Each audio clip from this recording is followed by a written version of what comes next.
Ko'p kofe ichadigan, ya'ni kofexo'rlarning shu holatga olib keluvchi 3 ta asosiy sababi. Birinchisi bu magniy yetishmovchiligi.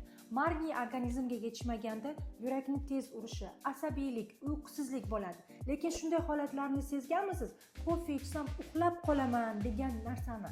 Bu aynan magniy yetishmayotganda uning o'rnini to'lg'izuvchi, energiyani rag'batlantiruvchi modda hisoblanadi. Shuning uchun kofe ichib biz tinchlanamiz. Shuning miqdorida bilingki, magniy yetishmovchiligi bu kofe degani emas. Magniy o'rnini to'lg'izsangiz, siz bevosita kofedan voz kechishingiz osonlashadi. Kofexo'rlikka olib keluvchi ikkinchi asosiy sabab bu organizmda melatonin gormonining yetishmovchiligi. Bu gormonning yetishmasligi tez charchash, holsizlik kabi belgilar bilan namoyon bo'ladi. Siz uxla olmaysiz, ertalab esa tura olmaysiz va kun davomida sizda energiya bo'lmaydi. Uchinchi asosiy belgi temir va folik moddasining organizmga yetishmovchiligi. Anemiya holatlarida biz quvvatsiz va holsiz bo'lib yuramiz va o'zimizning energiyamizni kofe orqali talabni qondiramiz.